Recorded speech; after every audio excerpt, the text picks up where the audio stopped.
Hello, hello, hello, hello. I'm Derek Stewart, your host for the DC Stewart Show Podcast. We're right back at you on a Monday morning. It is January 5th, and we had somewhat of a delay earlier, so we had to, regroup and come back on. So we're back at you on YouTube. We're on Facebook, and we're on Twitch TV currently.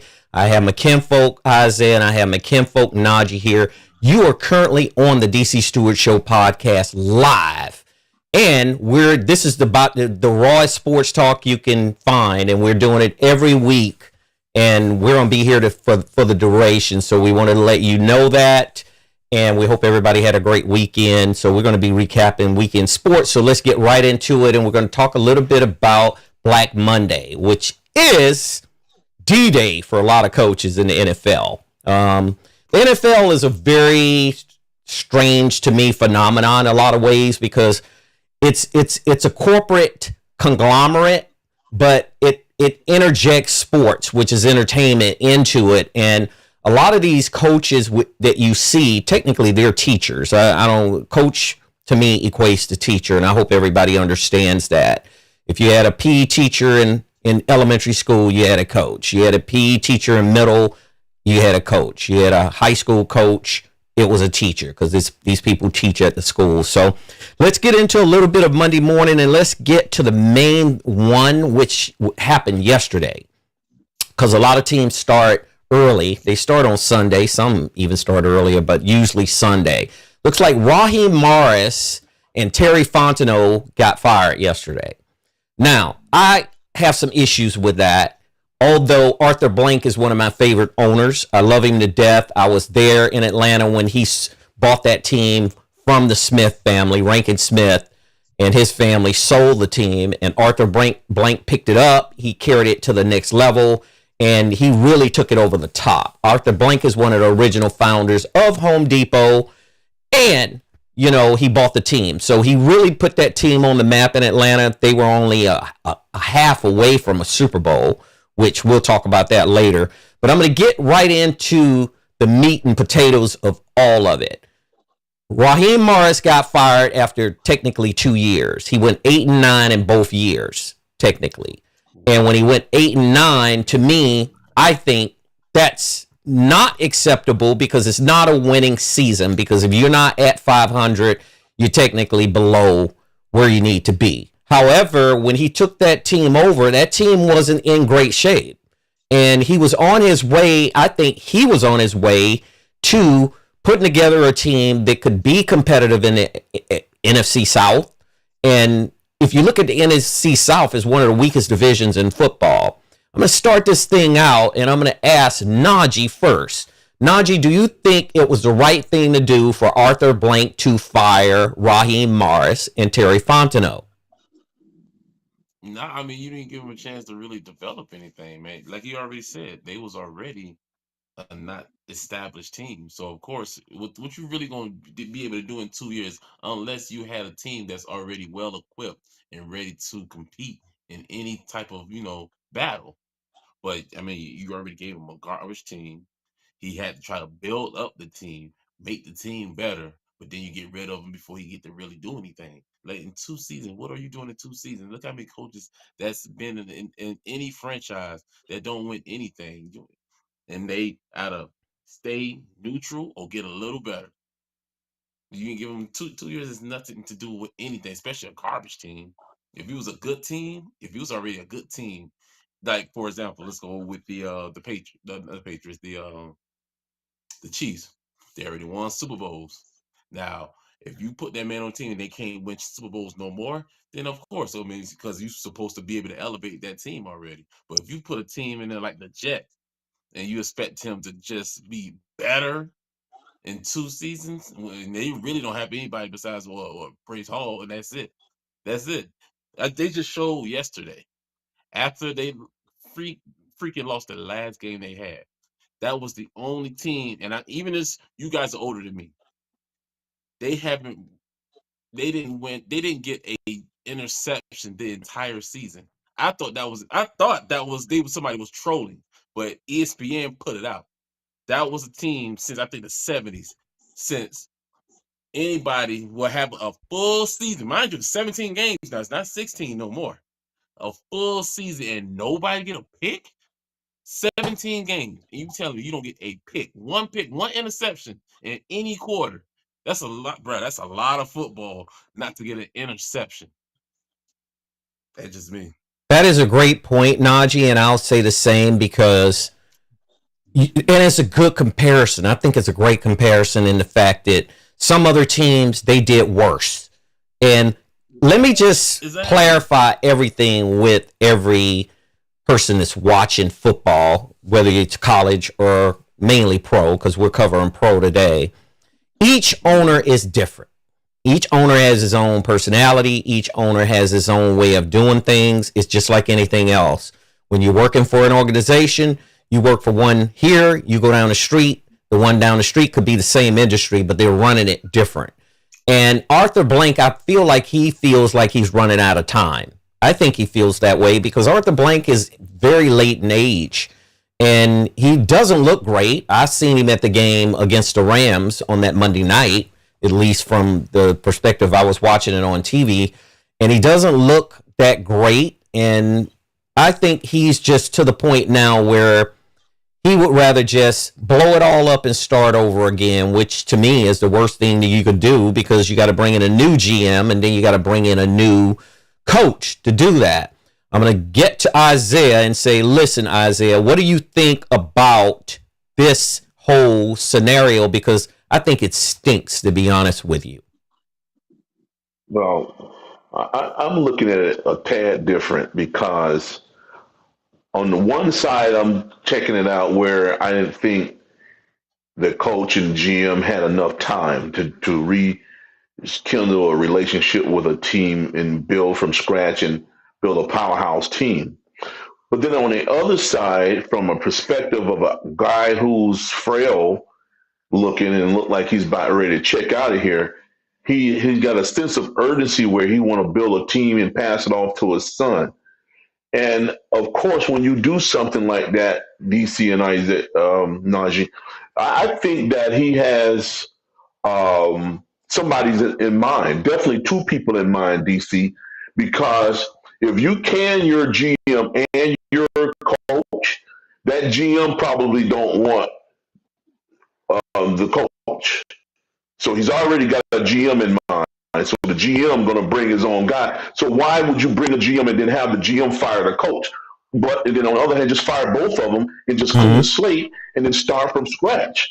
So that's the way I kind of see it because the head coach hadn't been there long enough to go and establish his own players and get his own way of doing things. And after 2 years, it's a disaster. I just watched a speech with him, the head coach, and Raheem Morris, and he had a dynamic speech. He slapped hand, embraced these guys, and they fired him. He didn't even think he was getting fired. He embraced those guys like, well, I can't wait the next year where we can go ahead and continue to rebuild. And next thing you know, he's off the podium and walking away and thinking, wow, let me go ahead and catch me some bass fish tomorrow, and then we'll get back at this football thing, just enough to get that cloudy smoke out of his head. Then next thing you know, he reads his can. And, that kind of stuff is almost dirty, man. When you do a guy like that, you already know you're getting ready to move in a different direction. And this guy got this upbeat, fantastic speech of how he want to do things next year. You don't let the guy know, hey, man, listen, man, that was beautiful, but I think we're going to move in a different direction. It was nothing like that, man. It was like a two-faced thing where you put a butcher knife in this guy's back or hit him across the head with a machete because you have no intentions of keeping this guy and just let him do out and spill his guts about how he ready to proceed this program to another level next year.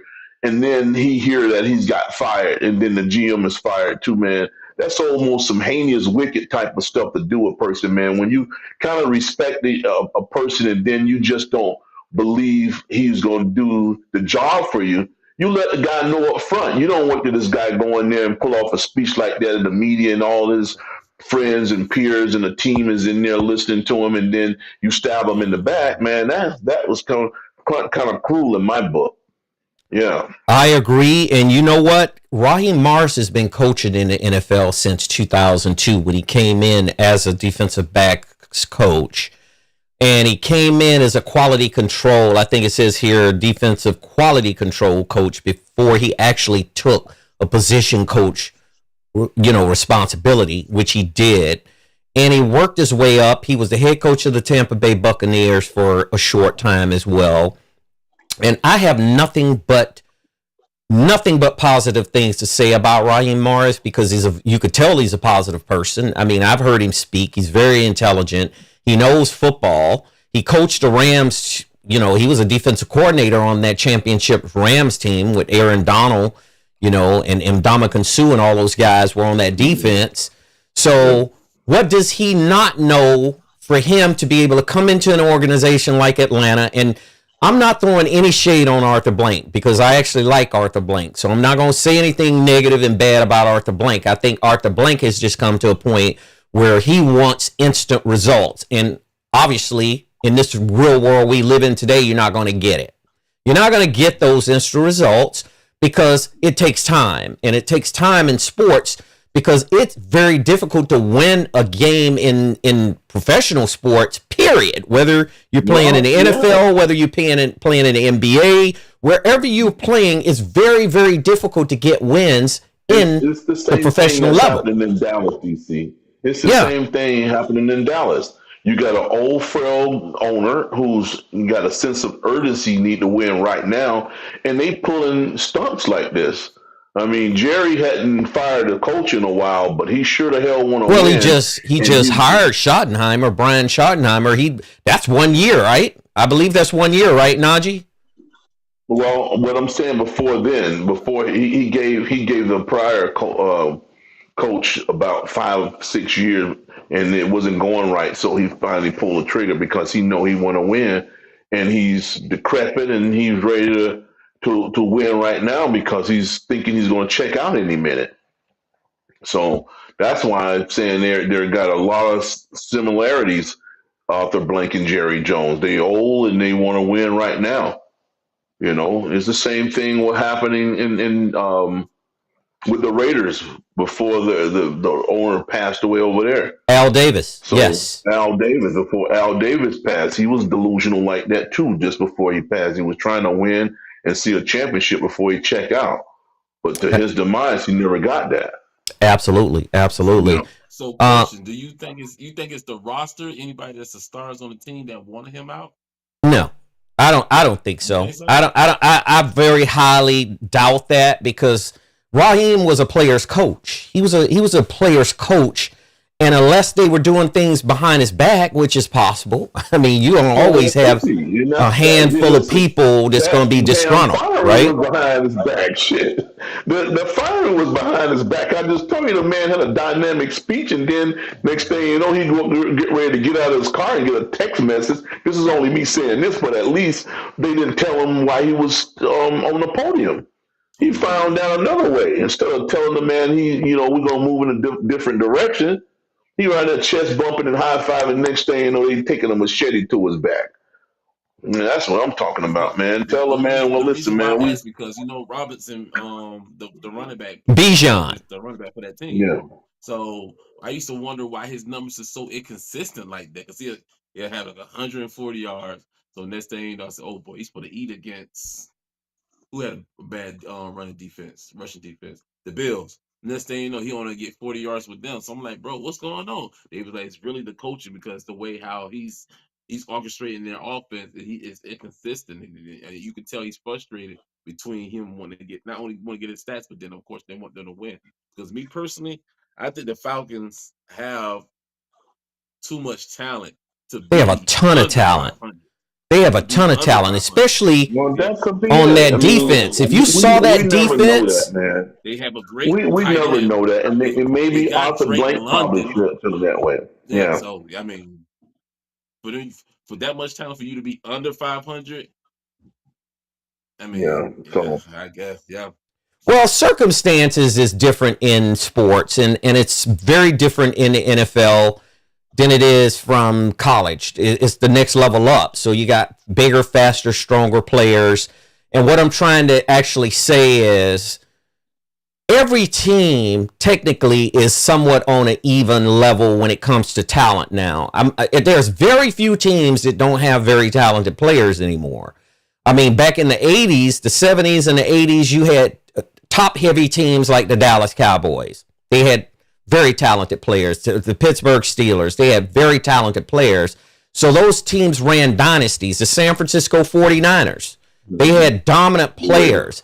So they ran the table because they had dominant players, and the rest of the league was trying to figure out how to catch up. Now the league is caught up with free agency because once they opened up free agency, these people are moving around. These players are moving around to different teams. And when they move around to different teams, it's all monetary, it's all driven by money. So when they bring these people to these teams, like Bijan Robinson, for example, I'm glad you brought him up, Najee, one of the top running backs in the NFL. He was one of the top backs at University of Texas. He's one of the long lines of running backs to come out of Texas. He's shifty. He's elusive. He's hard to tackle. And you got the offensive coordinator, Zach Robinson. I just looked him up right here. His name is Zach Robinson, and it looks like he was hired back in January 24. I think the offensive coordinator has to take the talent level that he has, and he has to parlay that into matchups, plays. And if he's not doing that, he needs to be gone. I'm not talking specifically about Zach Robinson. I'm talking about the offensive coordinator and the defensive coordinator. If they're not pulling their weight and the team is losing, why would you go up top and decapitate Raheem Morris and Fontenot? Because Fontenot actually helped the team get out of purgatory with the salary cap. They were in a salary cap dungeon when Terry Fontenot got there. And he got there. He helped them get out of that salary cap trouble. Then they got it back to where they needed to be. And Atlanta's, to me, has one of the best teams in the NFC South. And that ain't saying much. Because you got the Carolina Panthers, you got the New Orleans Aints. I ain't going to call them Saints. I call them Aints. And you have the Tampa Bay Buccaneers. Now, there was rumors swirling that Todd Bowles may be the next one go. However, getting back to the Atlanta Raheem Morris one, I think that Arthur Blank made a mistake. Now, he did go up top and he grabbed Rich McKay, John McKay's son, who used to be the GM with the Atlanta Falcons. I think he took over the president's title when that happened, when Terry Fontenot came in, and he took, basically he's cleaning house starting top down in terms of management and in terms of coaches. The only other option that I think Atlanta that Arthur Blank may have in mind is Brian Flores. And Brian Flores he's the Lane Kiffin of the NFL now, to me. He's going to be the hottest name out there. What do you think about that, Isaiah? Well, it sounds good, but before this happened, I'm just eager to see how it's going to pan out because Brian Flores has always been a good coach. Even when we were stupid enough to get rid of him down here in Miami, they made a big mistake, and they're paying the healthy price for it right now because you got Tua stuck up under our wing with a fat, massive contract where they can't wiggle their way out of that, and now he's the third-string quarterback when Flores was telling him not to even draft the kid. So it looks good with Flores being over there, but man, if Flores is a no-nonsense guy, he's not going to go over there and put up with no garbage from nobody. So if he's going to hire him over there in Atlanta, if Arthur Blank's going to hire him over there, he better give the guy the wherewithal to go ahead and manage the team the way he wanted and the way he see fit, because you got to trust these guys' judgment. A lot of these guys, they put them in these positions and then they forget about they are the stars in this thing. They are the ones in the eyes of this thing and the ears of it. And it's sad when you got these antiques like him who's probably, forgetting shit too, and he's getting these guys in there and don't let them do their job. You put a strangle on this guy. We don't know what he's allowing this guy to do. It's just like what Najee was just saying. You get a guy who run 100 and something yards in the next year game, he get 40. I mean, they probably not letting him do what they want to do. You gotta give a coach, just hand them the position and say, I'm gonna stay out of it. Most of these guys don't stay out of it. They control these people and tell them, no, don't do this week. I mean, that's not a way to govern a team, because when you do that, you screw it up, because they're not watching film like you're watching film. They're not doing all these things behind the scenes like these coaches are doing and scouting these other teams. They're not doing that. So that's why they need to just leave them alone and let them do their job. I personally think, and I'm going to ask Najee this, I personally think the quarterback situation was dicey in Atlanta. And what I meant by that is they brought in Kirk Cousins for all this money. Everywhere Kirk Cousins has touched down, he's gotten $100 million or close to it, which he deserved because he's a veteran. He's a seasoned veteran in the league. I don't have any issues with Kirk Cousins. I think Kirk Cousins is a good quarterback. However, when they drafted Michael Penix Jr. was the experiment that they were working with, and then he blew his knee out. So when he blew his knee out, he's out of the game. And Atlanta was one of them seesaw teams, just like you see in the NFL. And the NFL has gone to that level where it's just a seesaw league. You got teams that'll be super good one week, and then the next week they're down in the dumps, in the toilet. And after that, I mean, it's just not consistent. They don't have consistent play, right? Their offense was consistent at all, man. No, not consistent whatsoever. Yeah. I looked at KC this year, how they diminished this year. And that's a prime example of what you're saying. They hadn't switched that many people in their personnel to go so sorry to the left. I mean, they're really needing to rebuild again now, because I don't know whether they tired of Andy Reid's play calling. And when it comes to manpower they have, I'll agree with you, Isaiah. But the thing is, they had suspensions and injuries for KC though, because you had Worthy that was hurt, you had Rice was suspended. They just got their running back Pacheco. I forgot how you pronounce his name. Pacheco, Isaiah Pacheco. Yeah. He blew his knee out last season, so he was still trying to kind of get his game back together. But the thing is, they also not a team that like to run the ball that much, because he's almost like Dan Marino. He wants to throw it almost all the time, except that he's more mobile than him. Yeah, but we still talking about professional. It sucks for you to have a throwing team with nobody. Yeah, but we're still talking. We're just talking collectively about how the NFL has diminished into a league where there's not start losing people. Yeah, when you start losing people, you got the next man has to step up. It has to step up. That's all it is. Yeah, that's all it is. That's not no excuse to me. And Kirk Cousins came in, and when I saw him against the LA Rams, I mean, he looked decent. He looked okay. He did just enough to be able to help them balance that offense out, where they kept the Rams from doing certain things. And the Rams actually beat themselves several times with penalties. I ain't going to just give Atlanta that game. I watched that whole game from start to finish. So with all of this said, I wish Raheem Morris well, and I wish Terry Fontenot well as well, because these guys, they have been in the league. They understand what it takes to win. They understand the dynamics of how you put a team together in terms of the talent that you bring in and the talent that you place in certain positions. I think, and I believe, that Raheem Morris will definitely get another defensive coordinator job somewhere. I don't know where, but he will move on, and hopefully one day he'll get a chance to coach again, and who knows, Fontenot may get a chance to be a GM again. He might you never know. Miami. I don't think you never Miami know. hired a GM yet. DC. I know Sean McVay for the Rams were hated to let him go. But Sean McVay wished him well when Raheem Morris accepted that Atlanta job. But Sean McVay said everybody in LA loved this man in that organization, even the front office and the secretaries, everybody. He could talk to anybody at any level, and that's the kind of person you want to be leading your football team. So let's move on to the second one, Kevin Stefanski. I'm going to say it again. Kevin Stefanski. Yeah, man. Kevin Stefanski got canned today, Boy. and it was They long should have changed overdue. his ass I think it second was week long of the season. overdue.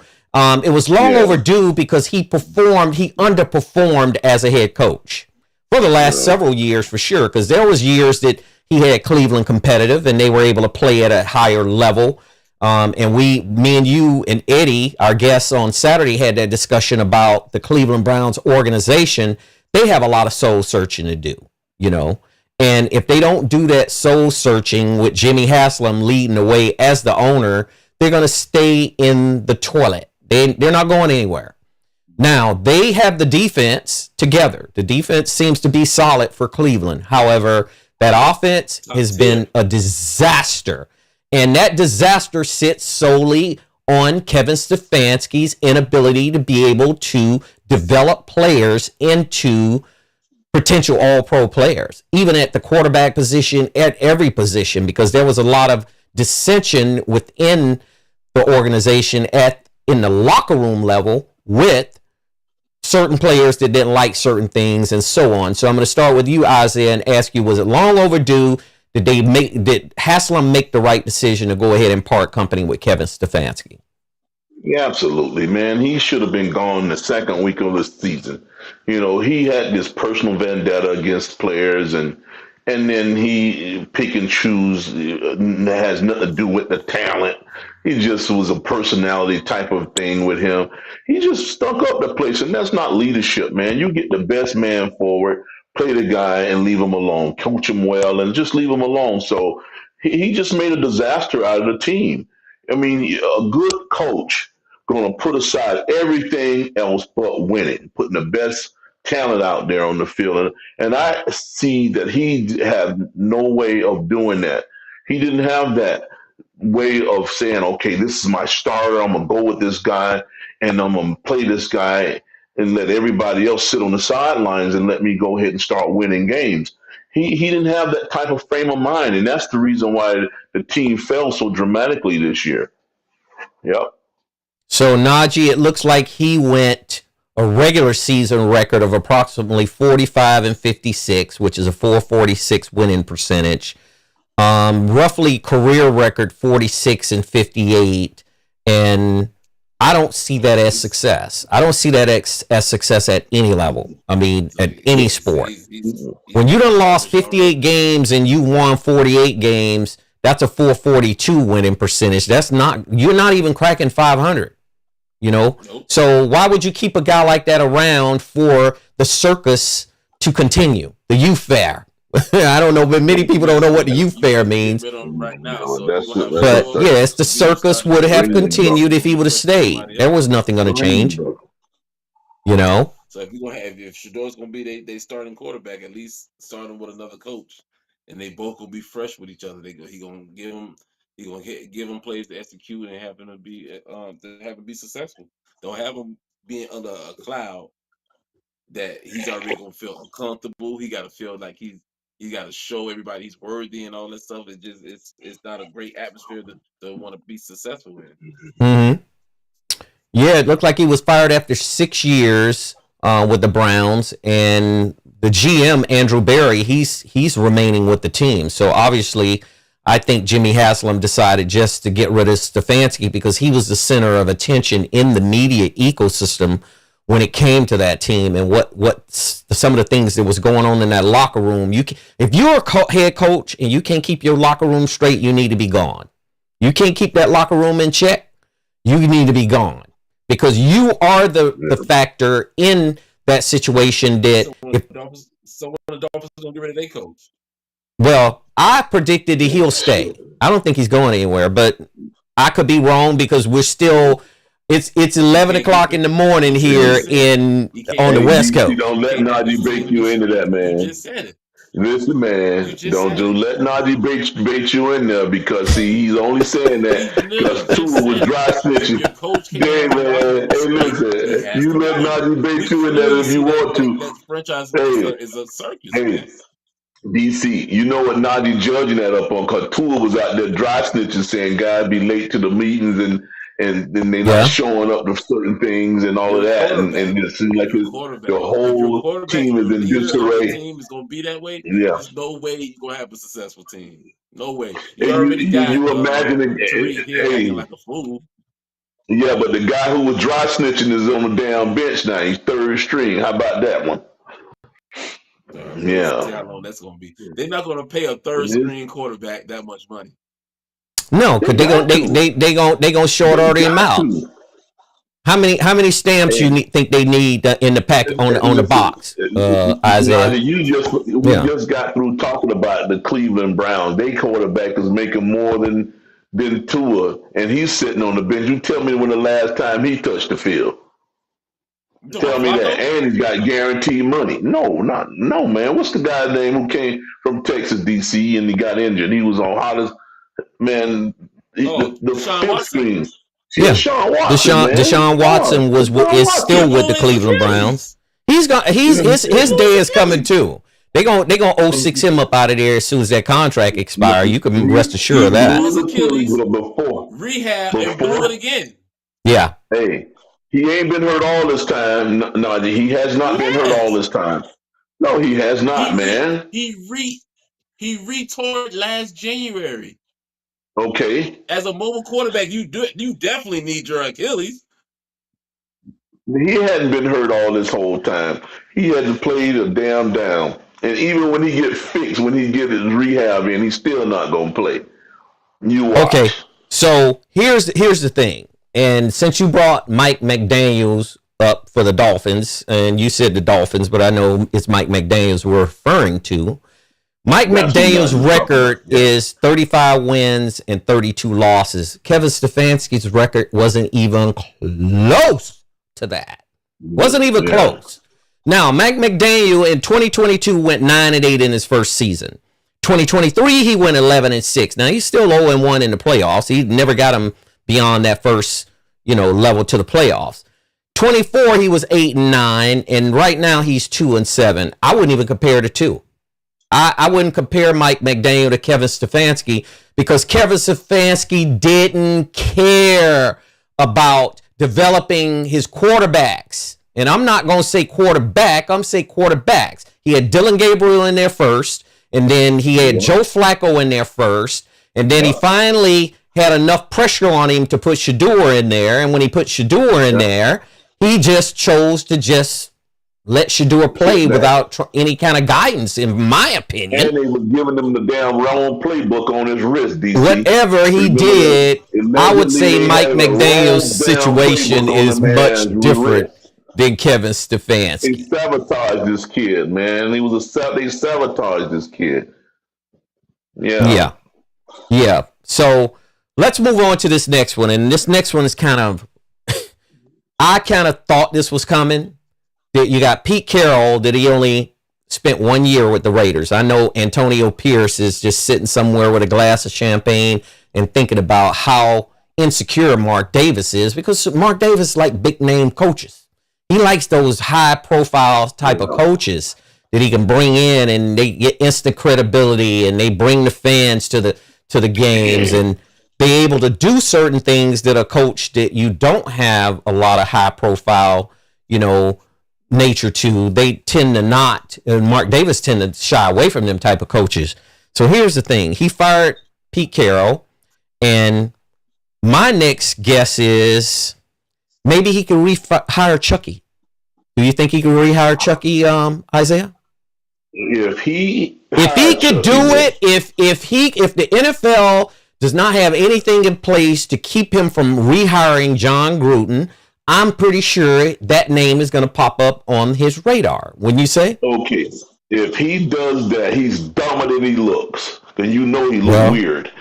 You know he is a weirdo. If he does that, if he wouldn't have bring that type of distraction in his organization, because Chucky has already kind of wiggled his way out of the NFL. He really is looking to coach college because he don't have that same stigma on him. Because he did some cruel stuff and he got jammed for it, and he was trying to find a way to sue the NFL. Now he's won another job. Hey, man, if he does that, I'm telling you right now, DC, he's crazy. He's just bringing turmoil to his organization for bringing Gruden in there, because Gruden is nothing but a bad apple, man. And they hire him if he want to. He think he's got a lot of problems. He's gonna have more. Yeah. So how do you feel about this firing, Najee, with the Raiders, with Pete Carroll? Do you think he wasn't given enough time, or do you think that was the right move on Mark Davis's part? Who's his quarterback? Geno Smith. That was the first and biggest step. You know how calm and collect I said that, Geno Smith. Geno Smith, I tell you that every time about this dude. You don't never believe me when I mention that man. Who was his running back? Ashton Genty. Yeah. Exactly. And he a monster, bro, and he still can't do anything. I told you, I do not believe in Geno, bro. I do not believe in him. He's not great enough for me. He's just good enough to be on the roster. That is it. To lead a franchise? No, man. No. He was 19. He had 19 touchdowns, 17 interceptions, bro. No, come on. Ooh, man. Well, do not believe in him. Geno Smith is gone. I mean, I think he's gone now because he doesn't have Pete Carroll there to protect him, for one thing. He'll move on to another team as a backup. I think Geno served as a pretty decent backup during his entire career because, he came out of West Virginia. To lead your franchise, no. He's not. Yeah, at one point when he left West Virginia and the Jets had him, he's any quarterback or anybody who go into the Jets, it's a disaster. They're going to hit a hard wall. It's like running into a wall head on. The Jets organization is just like that. It says here, quote, Pete Carroll thought that he possibly was going to come back, and he said that he, of course, would want to return for another season, but Mark Davis had different plans for him. And with that in mind, who does Mark Davis go to get a new coach? I mean, who can come in there and turn that franchise around? I don't know very many coaches can do it. Well, like I said before, these guys don't need that type of breath breathing down their neck, man. When you hire somebody, you gotta let these guys alone, man. And I think he's one of those guys. He's gotten like Jerry Jones. He got the meddle into these coaches' business. And even though Najee don't like Geno Smith, but the fact that if you don't let Ashton Genty run wild like he did in college, man, there is something dramatically wrong with this man, because I mean, he was right on the brink of winning the Heisman Trophy, and then you don't utilize that talent that he has. There's an issue with that, man. You structure your offense around a running back that's so significant. You got to get this guy involved. And, that's before you start passing. Now, do you talk about Geno Smith was not doing anything? Because the running game is not doing anything. You got to get that running game going first. And then you can worry about the pass if you can't establish that. If the other team is blowing you out by passing, if he can't at least match it, guess what? Jets can't do nothing. You know how many times they've been down 13, 14, 20 points before by that time he can't run the ball no more. When you down 20 points in any part of the game, first, second, not third, true. You start out 0-0. Every game start out 0-0. That's what I'm telling you. And they will be down 20-0 easy. And that means their defense is shitty. That's all that means. Okay, so here's the deal. And I'm going to go ahead and bring in a commenter, one of our viewers. Freebird Tony has joined us, man. We're so happy you here, Tony. Happy Monday. Hope you had a great Happy New Year to you. Happy New Year. Yeah, we got to definitely say Happy New Year first. So we're glad you're with us today. Freebird Tony says here, the Dolphins are the team that should land Chucky. What do you think about that, guys? Like I John said Gruden. Before, Gruden is going to be a freaking problem anywhere he goes, man. I mean, he just bring that freaking. So what type of problem would John Gruden bring if he were to come to the Miami Dolphins? You just got to look at what he done before. See, he left in a fashion where he was fired because of some stuff he was doing on computers. And if people hadn't forgot about that, they're gonna bring that noise where he is, and that's the first part about it. Now they can go out on a limb and give him some FaceTime and get him to start coming around and get people used to seeing him again. That's what they need to do. It's just like when Michael Vick had those dogs. I mean, but when the moment he got back in on the podium where he can talk and interact with fans and stuff, it kind of succeeded a little bit. But before that, it was all over him. He need to get out there and get his face shown again before he get into coaching, because otherwise people just going to get on him about what he got fired for. And he need to just get on TV, whether he's a commentator again. He need to get his face shown a lot. Well, so you're saying you saying that FaceTime would help him. Now, in defense of him, in defense of John Gruden, and I would say that John Gruden is a formidable coach. He actually won a Super Bowl with the Bucs. A lot of people say he did it with Tony Dungy's players, but it doesn't matter who he did it with. He still won the Super Bowl. He still ended up winning the Super Bowl. He's been a coach in the league for a long time. Do you think he could bring stability to that locker room? That's the only thing that matters. Because of course, Donji just said, well, Mike McDaniel might not, and we've all discussed Mike McDaniel may have lost the locker room as well. Will he be a stabilized force to come into this Miami Dolphins organization and keep that locker room in check? When he was with the Raiders, what was their record? Was the Raiders kicking ass or what? Well, he was with the Raiders twice. He deferred John Gruden's record, and let me pull it up because I like to kind of let everybody know. When he was with the Raiders the first time, overall record with the Raiders. With the Raiders, it looks as though 1998 to 2001, he went 38-26, and 2 playoff trips, including an AFC Championship game appearance. His second stint, 2018 to 2021, he went 22-31, ending in his resignation because of that cloud of that scandal that came up. Yeah. Now, if you were to combine these 2 records together, he's still at 500. I think personally, I don't personally have. I wouldn't be a bit surprised to see them interview him if he's interested in coming to Miami, and we'll see how that plays out, to be honest with you. I don't think they're going to get rid of McDaniel, man, to be honest. I don't think so either. I don't think McDaniel's going anywhere.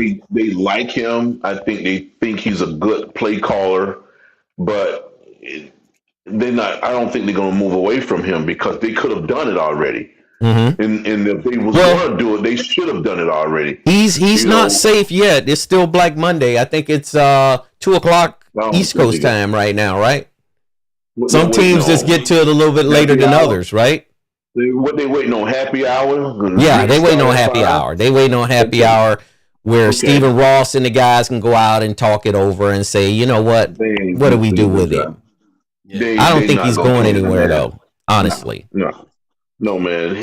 He's got this sentimental type of things they like about him, man.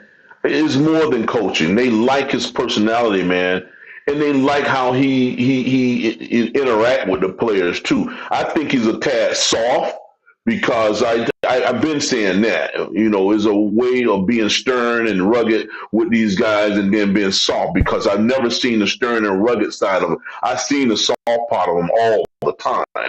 I've seen him embrace guys and kiss them in the head like they was a newborn child, which you can't be doing no grown man like that because he's going to take your ass as being weak. But that's the part I've been seeing with him. Instead of him getting in guys' face when they're late for stuff or they drop a ball when they hit them right in their hands or, you missed a tackle. I've never seen him get on these guys like that.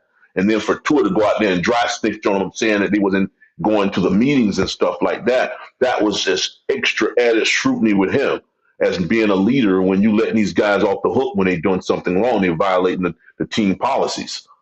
Mm-hmm. That's the thing. So Pete Carroll, I'm going to ask one last question before we move on to this next firing.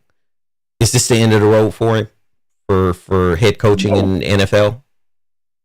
No, I think if he want to coach, he'll coach again.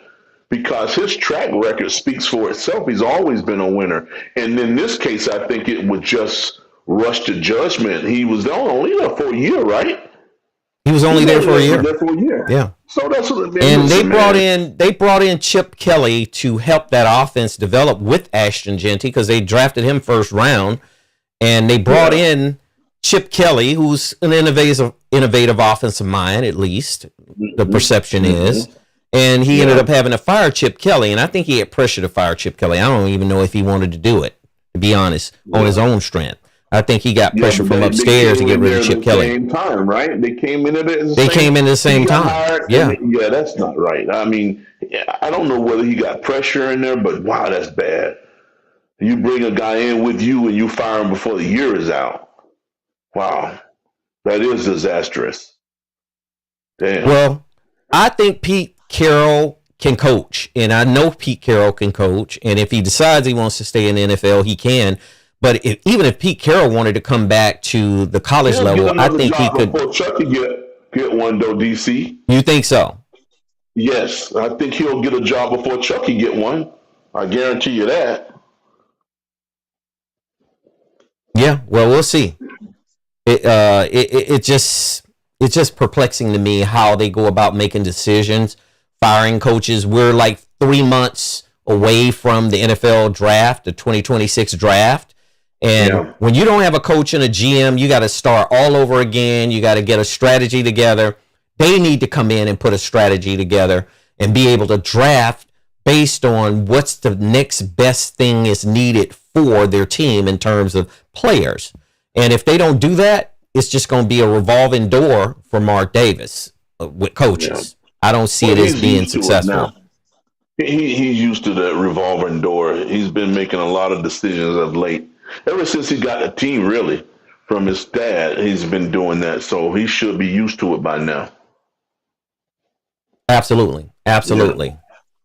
So this is the DC Stewart Show live debate. Real talk, real sports, and we're hitting right on point with what we delivering today. So let's move on to this next coach, and we're talking about Jonathan Gannon from Arizona. I didn't know much about Jonathan Gannon. Jonathan Gannon, he's been there several years, I know, and he ended up at Arizona. And Arizona is one of them franchises to me, Michael Bidwell, who owns the team, at least he used to, and I think he still does. That's one of them kind of teams similar to me that the Raiders. I mean, they can't seem to get it right when it comes to the coach coming in there, giving him what he needs in terms of the talent level, because they got Marvin Harrison Jr. I mean, they drafted him in the first round, one of the top receivers in the NFL. Najee, where do you think Arizona's owner, Bidwell, deciding to fire Jonathan Gannon was a good idea? I mean, the Cardinals. Oh man, it's kind of hard, bro. It's hard to say that when these guys really be losing their quarterbacks for the season, and then you just can them like that. Because Kyler Murray, right? Kyler Murray he's been the quarterback for the Cardinals for a long time. Yeah, he got hurt, and then they had this Jacoby guy. He was throwing a whole lot. Jacoby Brissett. Jacoby Brissett has been around the league. He's almost played for like 6 different NFL teams. 100 yards per game. Yeah, might get a touchdown. So I don't want to say that. Like, who else is in that division though? Well, they're in the NFC West with the 49ers and the Rams and the Seattle Seahawks, and I mean, they ain't going nowhere. Yeah, they weren't going nowhere. Exactly. I mean, what was that team built to compete in that particular division? No. Their division. Their division. That's one of the toughest divisions. That's one of the toughest divisions. You got the Seahawks, they gonna do their thing. You got the Rams, you got the 49ers with McCaffrey. They weren't gonna do nothing anyway. So it looks as though Jonathan Gannon went 15-36. He had 3 seasons with Arizona. This year it ended at 3-14. I guess Bidwell just ran out of patience. He had 3 years, right? Yeah, but 3 years is significant, but you don't see no turnaround. There's no progress there, DC. He's going backwards. He left the guy no choice. Yeah. He left him no choice. Right. He's in a worse position than everybody who we just speaking of. Well, So he's got to make a decision like that. If you look at his record, it's worse than everybody's. Everybody who's gotten fired this year, his is worse. Now the Raiders got the same yeah. record. Huh? The Raiders are going to be the Raiders are going to get first pick. By the way, they're on the clock for the first pick in the draft. Talking about starting fresh, damn, they really going to be starting fresh. So we'll have to get into who we think at some point that they're going to pick first in the first round, unless they trade it off. The Titans and the Jets with the same record. Yeah, and then you got the Titans and the Jets, and the Titans don't need a quarterback. Nah. Because they have Cam Ward, even though he got hurt yesterday. At least I saw that he went into the tent and he didn't come back out. At least ready to play, right? Yeah. You know, out of all the teams that we just talked about, I think the Raiders he really looked like he already showed us something. They could be the team that can rebuild the quickest if they get a good coach, man. Because they got some of the foundation there already, DC and Najee. When you got a good, talented running back, and then, I mean, that's where it starts too. You got a decent offense and defensive line. They can build the fastest out of all of these teams we spoke about. Right. That's true. That could be a possibility. I wouldn't put it past it because, it depends on, I think, the circumstances surrounding the franchise and the owner and the thought process of each owner. Because the owners, at the end of the day, are the ones that make the call on who gets drafted. I don't care nothing about no general manager, no president. If you go into those war rooms, that owner has already made it clear who they're going to draft and who he or she prefer. Because there's a couple of female owners in the league now. You got the Seattle Seahawks and you have the Indianapolis Colts. So that's why we got Tua right now. Yeah, because Chris Greer. Chris Greer made that possible. He sold it to Stephen Ross, though. That's my point. You just made the point. He went and sold it to Stephen Ross. It was a great sale to sell it to Stephen Ross, And then he's paying for it right now, though. Yeah, so Jonathan Gannon and Shane Steichen, who's the head coach of the Indianapolis Colts, were on that Philadelphia Eagles staff, that Super Bowl year. And Steichen was the offensive coordinator. He's still with the Colts. He's not at risk of getting fired. Gannon was the defensive coordinator, and Gannon ended up accepting that job at Arizona. So with that said, it just still seems to me that most of these teams are, they're hungry for offensive-minded coaches, more so than defensive-minded coaches. I wouldn't say that it should be that big of a difference, because if you get the right kind of offensive coordinator in there and you got a defensive-minded coach, they could still win. Don't you agree with that? Yes, I do. I'm puzzled by so many of these offensive minds out there, even in collegiate football. None of them are jumping ship, DC. Why would you leave the college level when they come to the pros? It's a waste of everything to me. But some of them inspire to want to coach in the NFL for some reason. That's true. Some of them do. But not a lot of them. Not a lot of them, because all the money is in the college level. There's no money up in the NFL. I think Tomlin and a handful of other coaches are making $10 million plus a year, or whatever the case may be. The guy Harbaugh for the Ravens and all them guys, they making big money. But the rest of these coaches, $4 million, $5 million. So it's not a lot of money to take all that pressure for, right? I would say. Yeah, but you got to go in there and kick some butt. You kick some butt, the money will be there, man. That's no question about it. That's a good point. That's well stated. That's all you have to do. You got to go in there and win. Yeah. If you don't win, you're not getting any money. But you go in there and start winning, and they're going to pay you accordingly because they want to keep you around. Well, Jacksonville is a perfect example of that with Liam Cohen. He went into Jacksonville. It was a disaster. And I think that the job that Liam Cohen has done at Jacksonville is just beyond phenomenal. I really do. Yeah. Because Jacksonville they were a bottom feeder for a minute, Yes. They were. And they had Doug Peterson. Doug Peterson ended up, he was one of the best coaches in the NFL. And Doug Peterson ended up winning a Super Bowl, I want to say, with the Philadelphia Eagles before he ended up getting canned out of Philadelphia. And then that's, when he ended up in Jacksonville. There's no place to go if you're not winning, but out the front door, or actually out the back door. They sneak you out the back door.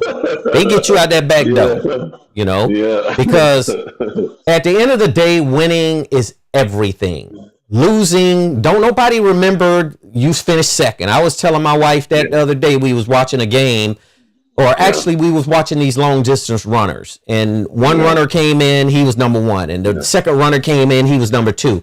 I told her, I said, you know what? Nobody's going to remember number two. They're going to remember the guy who won the race, right? Yeah. So that's in all sports, whether it's any type of sport. When Tiger Wood was when he was in his prime too, man. He said this. He said, "Listen, guy, second place sucks." And it does.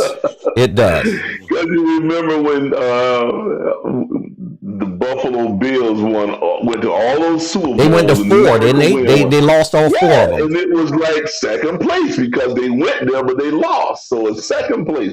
So I don't remember anybody wearing a damn Super Bowl ring that was silver. The second place ring. Do they give you a ring for losing? Man. Do you get a ring for losing? Do they give you a Super Bowl ring? You get that silver ring. You get one out of the bubblegum machine? Did they get you one out of the bubblegum machine? It's something similar. Okay. Yeah. Okay. That's what I thought. Cuban zirconia in it, DC. Oh my goodness. So let's move on. Let's move on to this next coaching firing here, because there's four of them that got fired. So you had Raheem Morris, you had Pete Carroll, you have Kevin Stefanski, and Jonathan Gannon. Jonathan Gannon was technically, he was supposed to be hired to toughen up the team and get the team, at some point Super Bowl ready. Now, here's a team, and I'm going to just veer off a little bit, that I'm not that impressed with, the Denver Broncos. And a lot of people from Denver will be mad about that, because Denver's got a huge following. Denver is somewhat like the Cowboys. They got a following in damn near every city that I've been to. I see Denver Bronco flags flying around. I'm not that impressed with Sean Payton, and I've never been impressed with him. He's got a good team. But when they run up against a buzzsaw, they're going to run up against a buzzsaw. I think, personally, the NFC West right now is one of the better conferences in the NFC. The AFC West, to me, is not that strong. Do you guys agree with that? Because the Kansas City hasn't done anything. The Kansas City Chiefs were basically the kings of the West. Yeah. And then you have the Chargers. Jim Harbaugh came in and he helped enhance and make the Chargers better. But Peyton, it took him a few years, and he was able to get Bo Nix in there, which Bo Nix is a good quarterback. I think Bo Nix he's a prototype pro quarterback.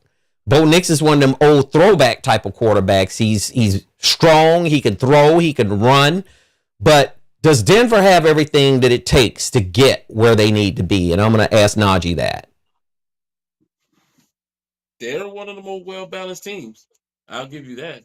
They got a good defense for sure. I'm not going to really sorely believe in Bo Nix, because he has very highs and he has very low games, but his defense can't make up for that. I've seen him do that with Peyton Manning, when Peyton Manning when he had a poor piss game and he still won the Super Bowl. So I mean, if his defense can hold up and he can play at least an average game, they can win the Super Bowl, because you got Lamar Jackson out, you got Patrick Mahomes out, Josh Allen, he can still do what he can do, but their defense is nowhere near what it's supposed to be. It's not. It really isn't. So I mean, who really is going to be really in front of them? You got the Seahawks that's doing okay. You have you actually in the AFC West have the Broncos, the Chargers, the Chiefs, and the Raiders. The Raiders. Mm-hmm. So whenever you have a division like this that's top heavy, in my opinion, and the Chargers and the Broncos are sitting up at the top, and the Chiefs and the Raiders are bottom feeders. Come on, man. I ain't that impressed with the AFC West. It really seemed sour when the KC got bumped out of it. Who's going to beat them up? Buffalo going to get it handled. Buffalo going to get that handle. Buffalo going to be on the road when they beat Denver, too. Don't hold up, bro. Okay, but Buffalo going to be on the road when they go to Denver and get that handle. I'm telling you, I'm going to predict it. And I'm not undefeated, but I've made some decent calls during the season. When you say so. Some of your shit was questionable. You had a bunch of questionable stuff. You watch your mouth. You watch your mouth. You be careful. You be careful. You supposed to be apologizing for some stuff you said over the weekend. And okay, well, we hadn't got around to that yet. We working on other things. We ain't got around to that side yet. You know. Oh, so here's the thing. Okay, so these coaches that got fired, at least for now, the ones who did get fired that they've made public, I believe that all of these coaches are going to move on and they're going to continue on with their careers. You may have a one or two, I don't know, but I think overall it's just a recyclable thing. It's a circulation where in the NFL they just recycle. They just you get one coach get fired here, he go over there and he don't enjoy the rest of his life, man. Right. And he's Pete 74 years old. He don't need to coach no more. Pete Carroll is one of them that should just just walk away from it. And then go in the front office, do like do like Bruce Arians. The worst season he but ever you know had. what, Pete? Just go ahead and chill out. Don't be like Belichick. Bruce Arians was a Listen, scenario.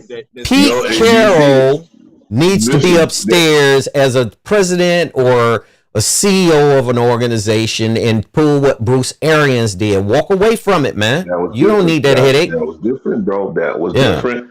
Bruce Arians walked away on his own way. He did his way. He didn't get shoved out the back door. Got fired. He didn't get shoved out the back door. Yeah.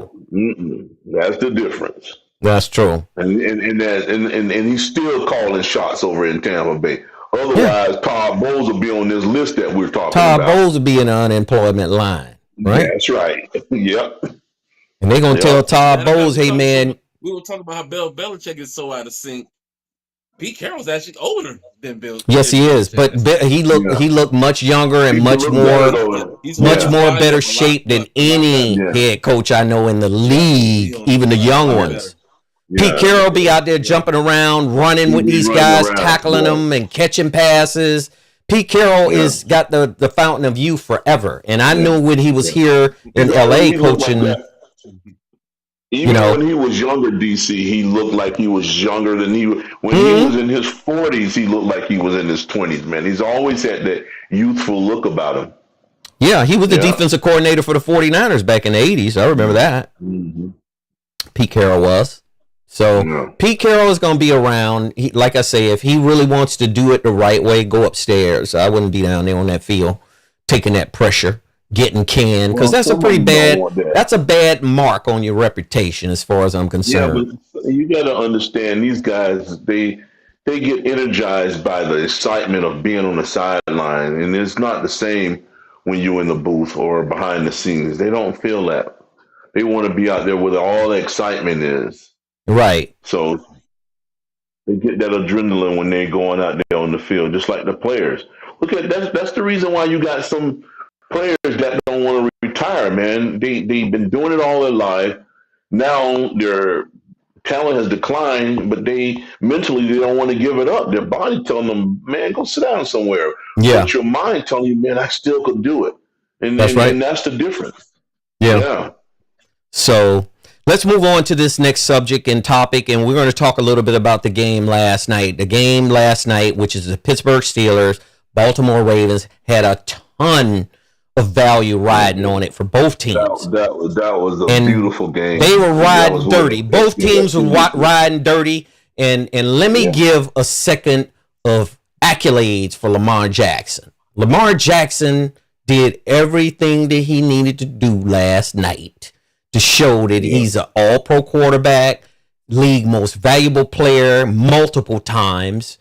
All of the naysayers for Lamar Jackson, you got him wrong. I think you got him wrong because his athletic ability itself makes up for so many different things. Now, when Lamar Jackson won the Heisman Trophy out of Louisville and came into the league, he was more of a running quarterback. Now, Lamar Jackson is the consummate balanced quarterback. He threw 2 passes to Zay Flowers for touchdowns. That game seesawed back and forth. Now, on the flip side of that, Aaron Rodgers, he's the godfather.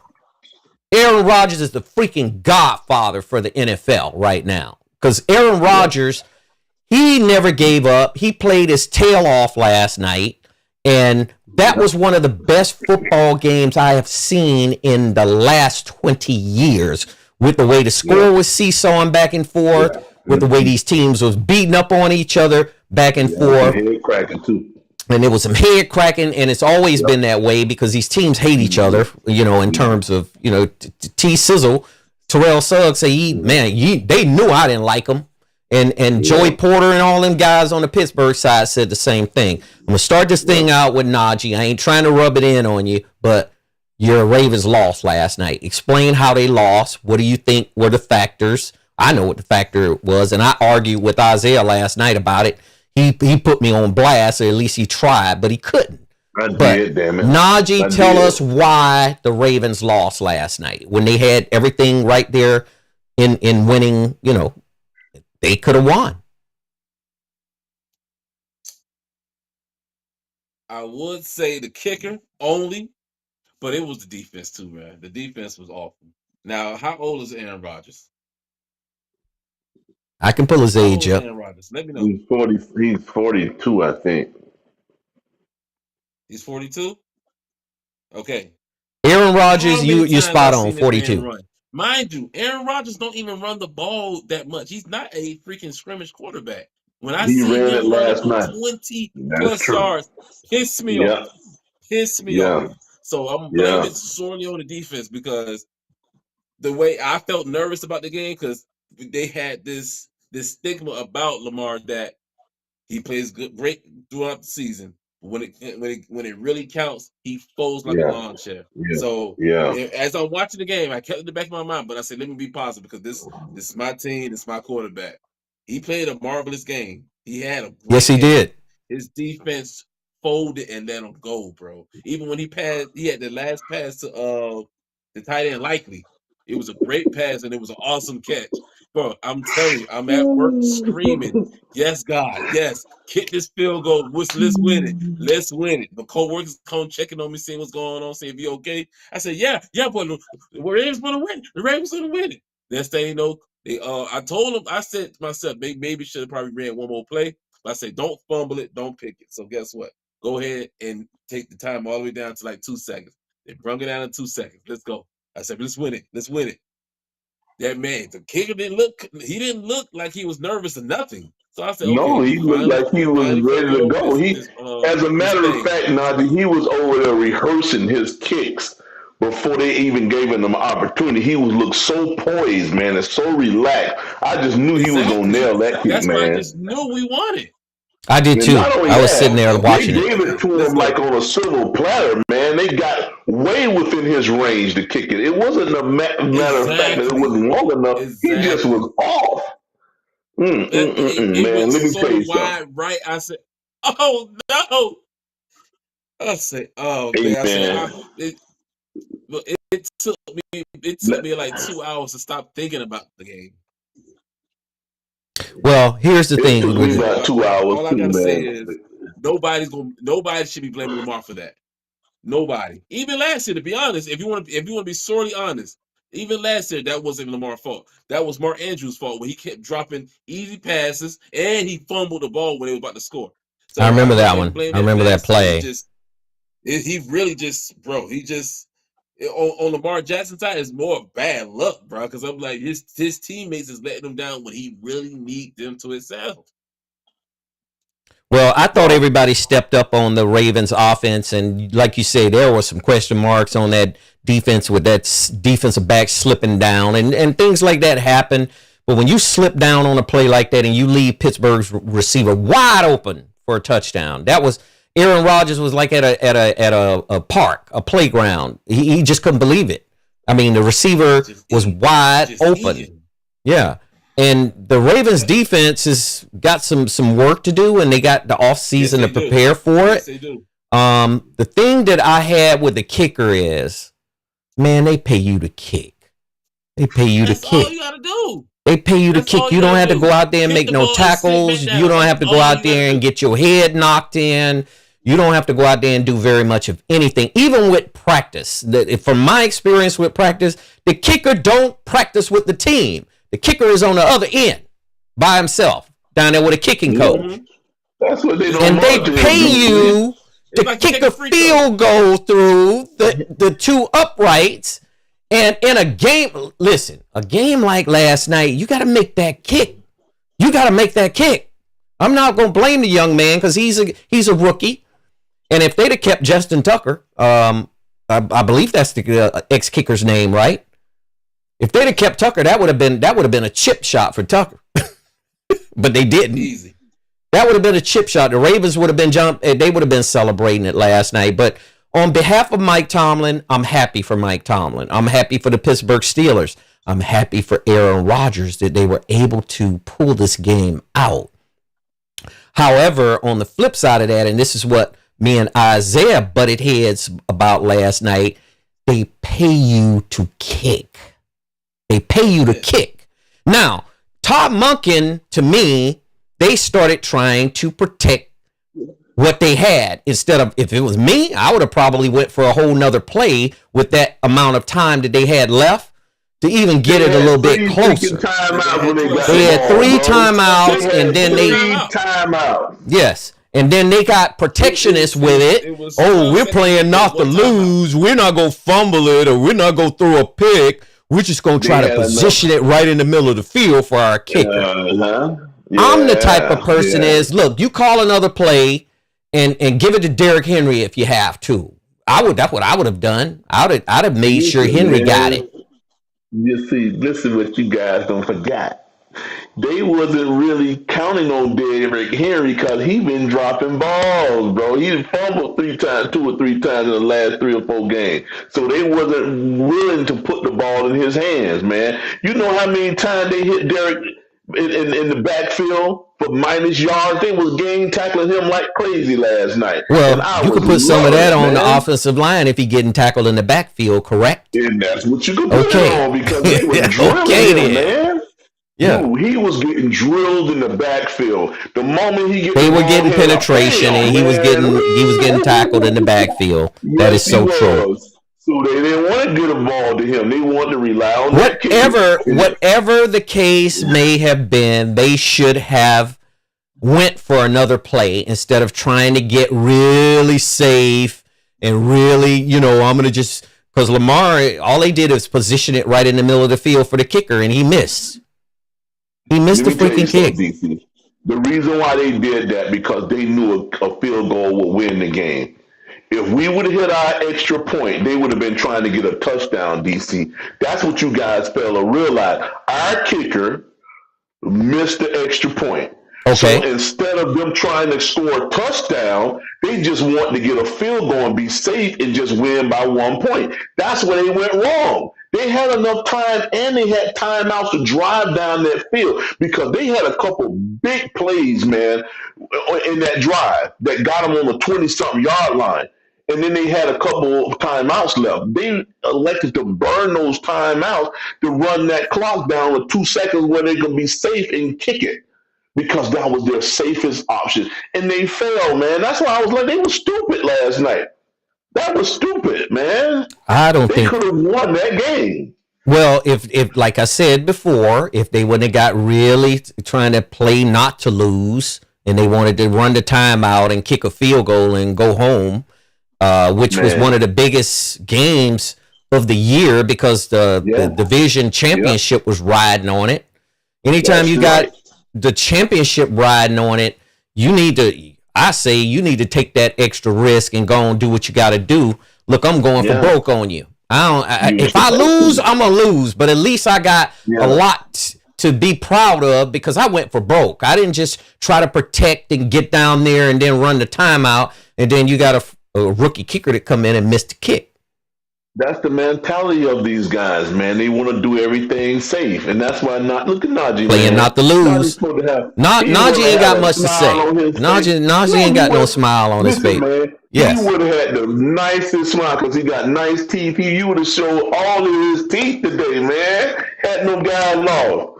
I mean, if they would have won, you would have seen all of Najee's teeth, all the back in his tonsils and everything would have been showing. But guess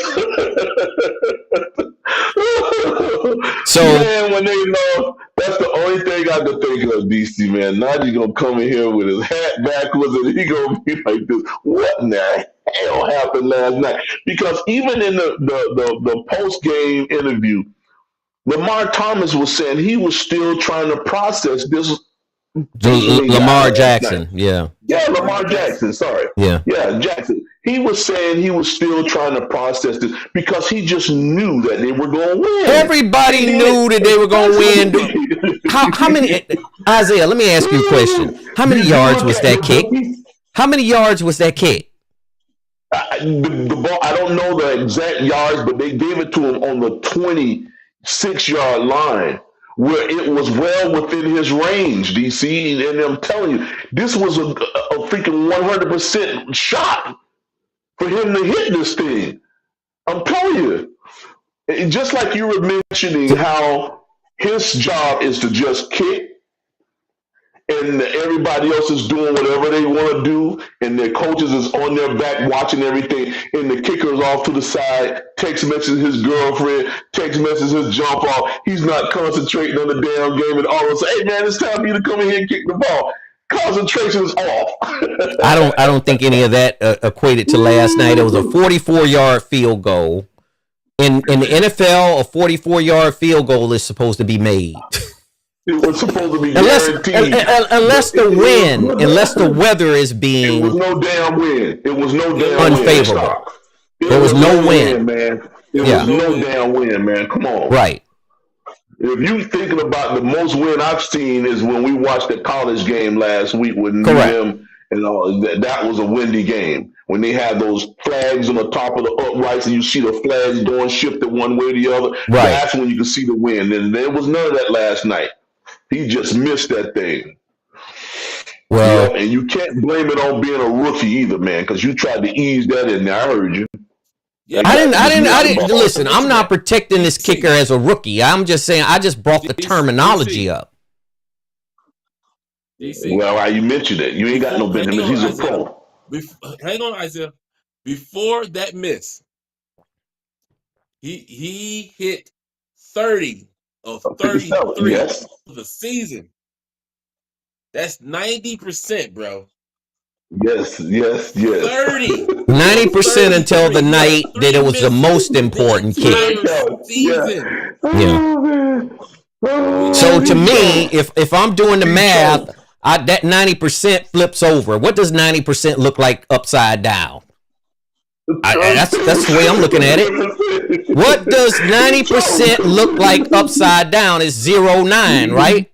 He choked. Yeah, man. he choked. All it was, bro. He choked, man, and that's it.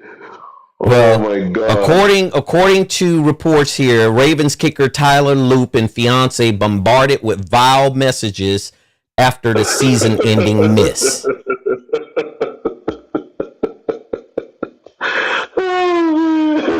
Man, listen, guys, I just could not believe it, man. It was a really, the game was great. It was a fantastic day yesterday that I watched. Listen, man, I moved during halftime. I was glued to that game, man. It was just great. Great professional football, man. And to see the ending comes in the favor of me when I predicted this thing was going to happen. And then this guy right here with those earplugs in, with the white earplugs, he called me and tried to justify it. Man, I was ready. Hey, I was ready to I don't know what I was going to do because, listen, I was pulling for both sides. So that's the positive thing about it. I was pulling for either side. I like both teams. I like the Ravens. I like Harbaugh. I like these players on the Ravens team, and I love Pittsburgh because Pittsburgh has been a team we've been watching ever since we were children. When they went to all of those Super Bowls and they played in the Orange Bowl all those times. True. Yeah. A family. That's partially true because we had an argument last night. We had a big argument. My wife asked me who was I arguing with. And he was freaking nasty and cruel when I put him in his damn place because he was.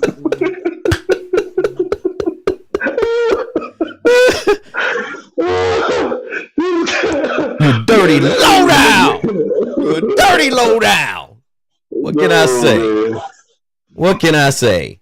So here's the thing. The NFL has got a lot of public relations to fix. They gotta make some corrections in the league. And what I mean by that is the NFL needs to figure out how to make the competition more balanced out in terms of which team, and they can't control these injuries. They can control a lot of stuff that happens on the field, and a lot of the changes to some of the rules is kind of maybe contributing toward some of what's slowing down everything. Wouldn't you guys say that? I can concur with that, DC, because that kickoff situation, when you give a guy a chance to feel the ball before you give movement, this guy, if he's a speedster, he's got 10 yards before your team even move, man. The kickoff, I think it's girl type of football, man. Let them guys go down there and head, but damn it, if it's an injury occurs, so what? Because that's the only way it's going to be a game, man. Because otherwise, the other team got a advantage over you. It's a disadvantage when you kick the ball, let a guy feel the ball before they start moving. That's well, do you know the science behind that? Man. Do you understand the science of how that works? I do. I do. Okay. I understand. They're trying to prevent injury because the collision is so dramatic and so brutal when they hit running freaking top speed. But it still gives the receiving team an advantage. Because think about it, DC. You got both lines right there stationary until he feels that ball. The receiver feels that ball. Right. And he take off running. He's got an advantage. Well, the league is always leaned toward entertainment more so than some of the other offense. It's an offensive centric league. It's an offensive heavy league. So anytime you got offenders, he got to the 40-yard that last kick, he got all the way to the 47-yard line. And because by the time he feel that ball, new guys start moving around. He was already to the 30, the 40, and then he was in the opposing team territory. So I'll say some of that contributes to the whole thing. But if you look at some of the penalties that these players are getting now for, defenseless receivers, quarterback protected inside the box, make sure you don't tackle him or push him or anything. None of that stuff is not. That part I agree with, because if a guy missed the ball, don't go take his head off and even catch the ball. Yeah. Because back in the day, you missed that ball, you're gonna get capitated. You're gonna break your head off, man. But now they can't do that. Hit a defenseless guy. And when we were playing, that's what we used to always say: go ahead and catch the ball because you're gonna get drilled anyway. So catch the ball. Yeah, so catch the ball and try to protect yourself as best you can. Yeah. If you have an opportunity to do it, protect yourself as best you can. So let's move on to this NFL playoff bracket for 2025. It looks like the wild card week is there. Denver is idle because they're the first seed. The Steelers play the Texans next week, and the Texans look damn good, bro. Texas playing good ball, man. Yeah, and I want to say the Steelers has got to go to the Texans. They might. I think they do. I think the Texans got a better record. Yeah, so if that's the case, do you see Pittsburgh beating the Houston Texans? I don't, man. I think that Texas is well coached. They've got great DeMeco Ryans. They playing really good ball. It looks like Pittsburgh is going to host it at their stadium on the January 12th. Yeah, for the AFC wild card, Pittsburgh will host this game. So the Texans has got to come to Pittsburgh.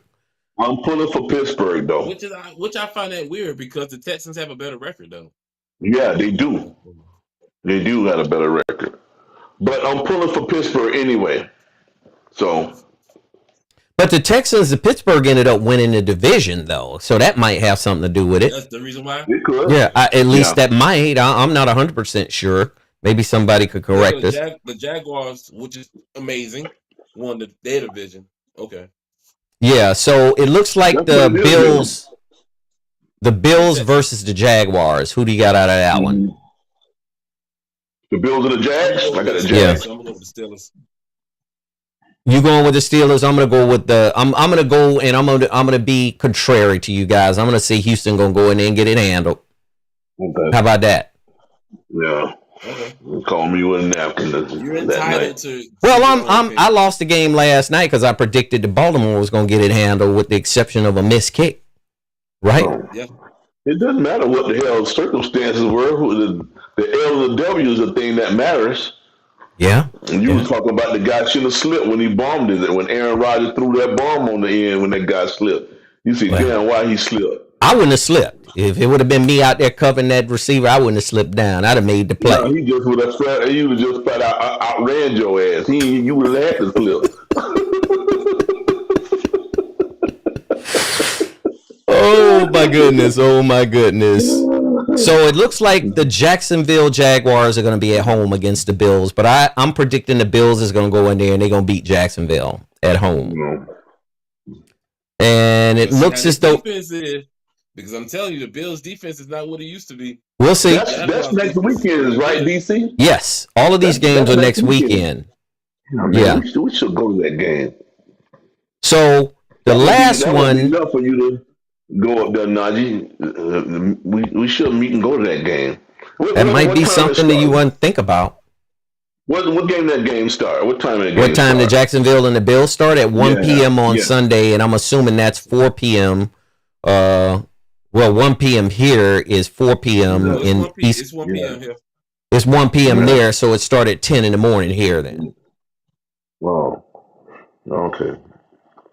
So, looking at the rest of this playoff bracket, the last game is the Patriots and the Chargers. The Chargers is going to be on the road, I know for sure, to play the Patriots. The Patriots is kicking some rear end, man. They totally turned that team around. Well, we talked about Mike Vrabel last week. Yeah, man. We was talking about having him coach of the year, man, because of how good he's doing over there. Yeah. And Bob Kraft, man, more power to him, man. He I love Bob Kraft. Bob Kraft he's the type of owner that knows what he's doing. A lot of these other owners, they just make these irrational decisions based on their emotions at the moment. Bob Kraft made a mistake, and he hired Gerard Mayo. And Gerard Mayo, I don't blame Gerard Mayo for what happened that the time that he was the coach of the Patriots. He was a position coach. He was elevated into a head coaching position, and it just didn't work out. However, Bob Kraft made the right decision when he hired Mike Vrabel. Right? Yep, I think so. So I'm going to pick the Patriots. The Chargers probably is going to give them a good game, but I'm going to go with the Patriots on this one. Who do you guys go with? I just told you the Patriots. The Patriots. Okay. No doubt. Okay. So let's shift over to the NFC side. The Seahawks are going to be on a bye because they're the highest seed. The Panthers and the Rams. The Rams is going to the Panthers, I believe. Let's see. I want to make sure I get all of this right. Rams versus Panthers. Or unless the Panthers is coming out here. Because the Rams got a much better record. It's going to be... I got the Panthers on that one. Yeah, it's in North Carolina. So the Rams are going to travel to the Panthers. I got the Rams. I'm going with the Rams on this one. I got the Rams too. Yeah. The Eagles and the 49ers. And the Eagles, 49ers. Nick Sirianni sat his starting players, and he did that with Saquon Barkley like a year earlier, and it worked out. They ended up going to Super Bowl. He preserved Barkley. Barkley didn't get the record, the rushing record. He could have broke Eric Dickerson's record. He decided not to play Barkley. But Let me yesterday, on that. I think I'll get Philadelphia on that one. Yesterday backfired because he sat his starters and they lost. Yeah. That sounds like that Baltimore Colts stuff. That sounds like that Baltimore Colts stuff when they set Manny and all those guys. I remember that. And they lost. Eagles, 49ers. And I know our guest Eddie, who he's picking in that one. Of course, he's going to pick 49ers. It looks like the 49ers is going to have to travel to Lincoln Financial in Philadelphia to beat the Eagles if they beat them. Now, I'm going to go ahead and make my pick, and I'm going to say the 49ers are going to travel to Lincoln Financial, and they're going to beat the Eagles. Who do you guys think? I got the Eagles. I like the Eagles better, but I don't believe into their offense this season. I don't either. That's why I'm picking the 49ers. The 49ers. At least the 49ers know what they want to do. Right. So, the last game of next week, and I think that game will be played on, I want to say they played the divisionals in the first game, but here, the Bears and the Packers. That's Saturday. I'm going with the Bears. You going with the Bears? I'm going to go with the Bears as well. I like what Ben Johnson is doing. I like what Caleb Williams is doing with the Bears. The Bears are for real. For real, if you want the terminology for it. Mm-hmm. I think they got everything that they need to be a championship type of team. So, last but not least, before we close this show out, which coaches' futures are riding on these games? Can you just come out the top of your head with a coach to say, if they lose this game, they may be in trouble moving into the offseason into next year? The Bills. I agree with you. Sean McDermott, technically, I want to say, because they're moving into a new stadium too, by the way. I want to say it's a dome stadium. I don't even think it's going to be an outdoor stadium in Buffalo. But whatever the case may be, Sean McDermott's got to find a way from the AFC side to run the table, get hot, and get all the way to the Super Bowl. Don't you agree, Isaiah? Yep. But I don't see anybody being on the hot seat because of this, man. Because once you solidify this playoff ranking, the seats start to get a little cooler than normal. Mm-hmm. The ones who didn't make it, those are the ones in the hot seat. So I don't know anybody going to lose.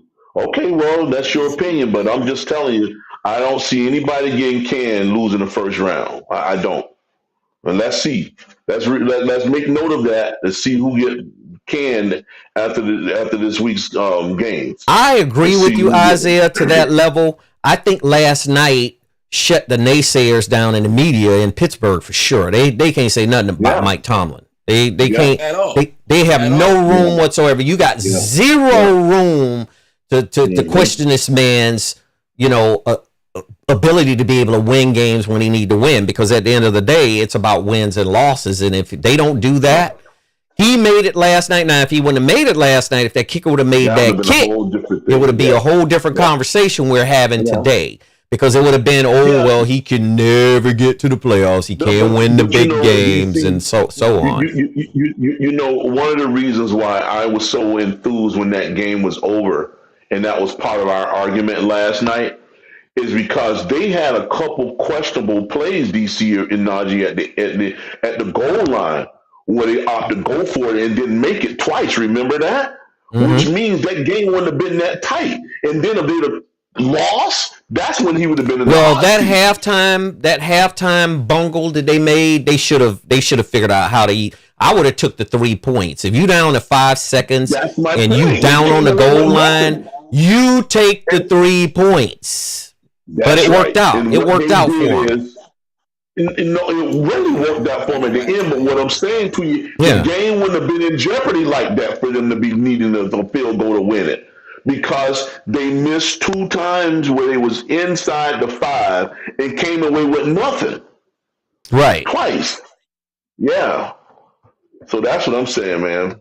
Absolutely. So I'm happy for the Rooney family. I'm happy for Pittsburgh. TJ Watt.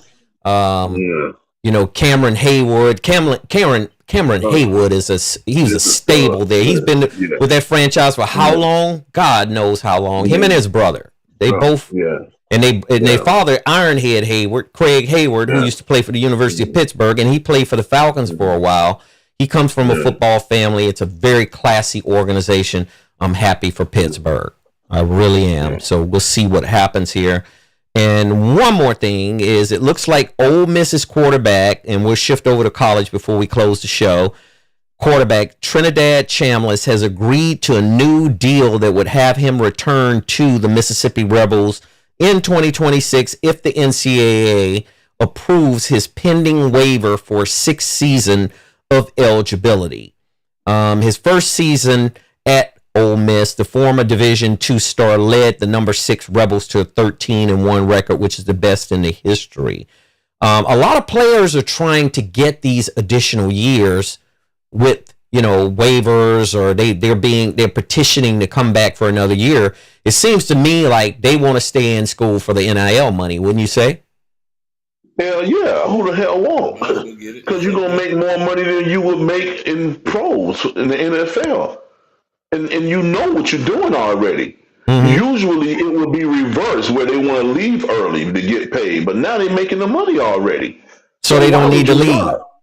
They do not need to leave. I was surprised when the quarterback for who the Dolphins picked, that was at the University of Texas. Quinn Ewers. I think he could have petitioned for an extra year, I want to say. He was not even a senior, DC. He was a senior. He left early. Oh, I think, but he could have petitioned, I want to say, to stay, if I'm not mistaken. No, I think he left early. Look it up, because he left early. He could have stayed another year. He got out and Art Manning took over the starting position. He was not a senior. He could have stayed another year. He put himself into the draft.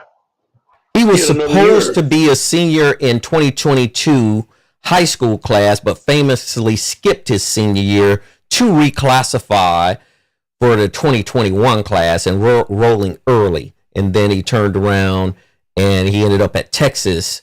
So technically, you're right. He was a junior, but he was classified as a senior based on the 4 years that he was there. But I think he could have reclassified if he wanted to.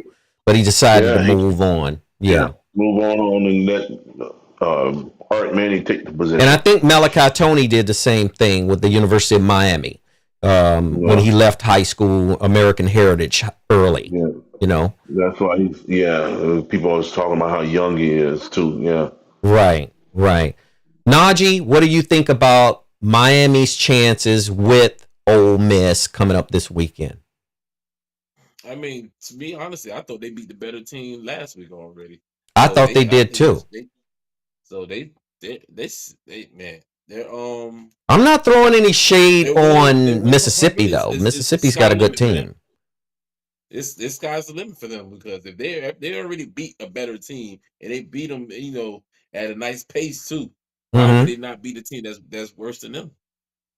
Yeah, take it to the house, man. I don't take anything for granted, man. I want to go in there and start that game fast and strong, and don't let off the clutch, man. The pedal. They need to go the pedal. They need to put the pedal to the metal from the start to finish, and don't go halftime if you got to lead and slack off, because they have a tendency of doing that. The slacking off sometimes. This was not this game, but throughout the season they did it.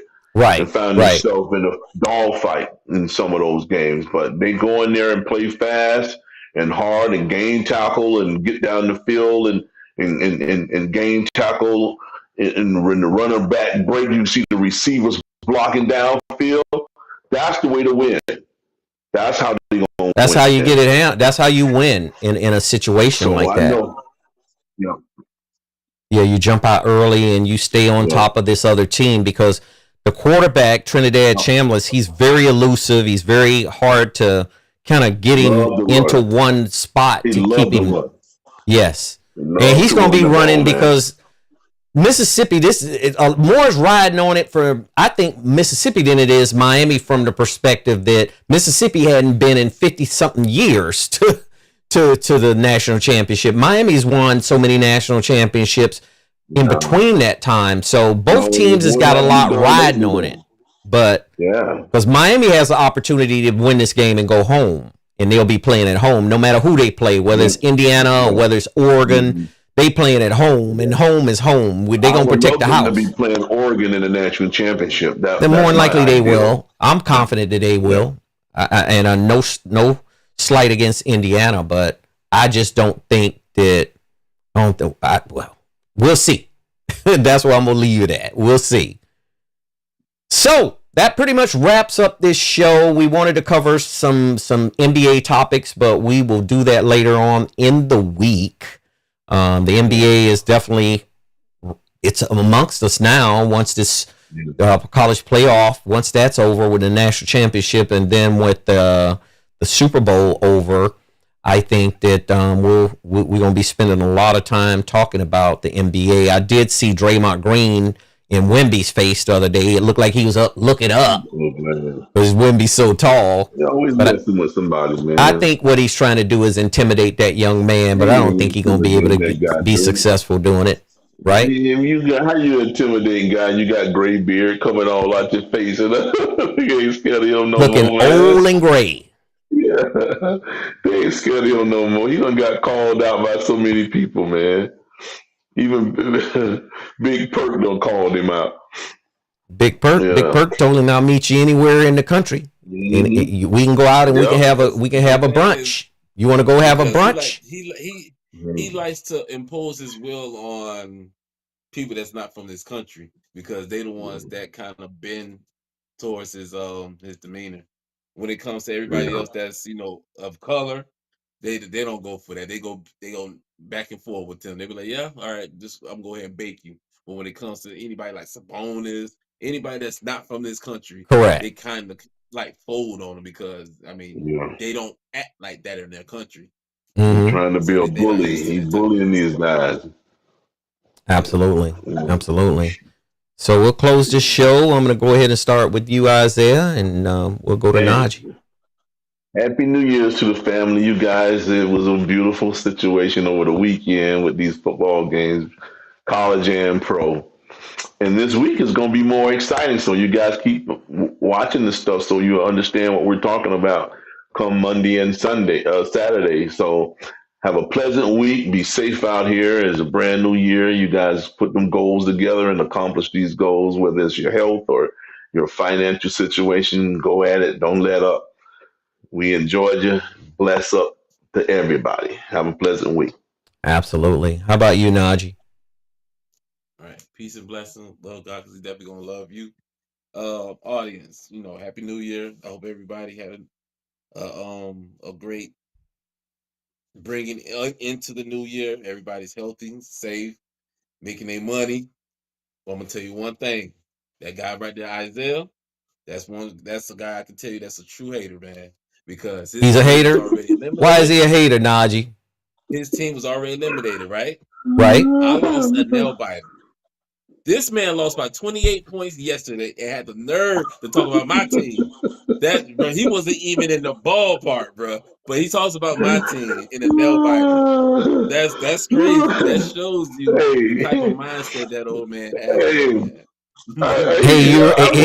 Hey, Isaiah, he stressed old. He didn't say young. He says that old man. He didn't say young man. Hey, listen, but this is what's bad about this, man. Family, this is a closing statement. You see how these guys bite back? This thing was supposed to be a closing statement for him to say goodbye. We signing off. And he bring up my Dolphins, man. Everybody know my Dolphins are the dog pile. No, but I was giving them a life lesson. That's the way. That's all he was doing was giving you a life lesson. That's not right, man. Listen, that's not right, because you should have said that during the course of the conversation when we were talking about who was eliminated. Everybody know my team is the Dolphins. I'm a 305 man, and everybody know my team is in the toilet right now. And then even Freeway Tony was talking about bringing Gruden in, and I don't think they're going to even move McDaniel's. But listen, man. Well, he only said that the Dolphins are the team that should land Chucky if something do happen to McDaniel. but nothing was gonna happen to him, and that's what I'm telling you. Stephen Ross gonna hang on to him for another year. Bring in the GM unless he bring in a GM and they get rid of him. That could possibly happen, but we'll see. We will see. Hey, Isaiah, did you apply for that GM job? I should be the GM job. If I get that GM job, man, I guarantee their ass ain't gonna be late for no damn meetings and shit. And you don't think they're gonna be late for a meeting if you the GM? Hell no. And Reek won't be coming in there spinning around going down 199th Street going 100 miles an hour either. Well, I think he learned his lesson on that. That was a life lesson that he learned the hard way. I really do. Anyway, man, he drew. I got him getting arrested. But anyway, we appreciate all of our viewers. Freebird Tony, thank you for joining us again, and all of our other viewers that join us on a regular basis. We have 370,000 views so far, and that goes a long way with us because we know people are watching. We know, we know what we're trying to bring to people in terms of the content level that we're bringing, and we're established and we're growing, and we're just going to keep it going. Check out our cartoon series because that series is definitely going to be growing as well with our 3 cartoon characters, and we'll keep you posted about that as well. Happy New Year to everyone. We hope you have a great day today and the rest of the week. This is a regular work week, I believe. I think everything got back to somewhat normal, at least from the perspective of government and all of that. So anyway, we'll take it easy. Take care of yourself and take care of your health and make sure you help someone when they need help. Peace, love, and prosperity. Take it easy.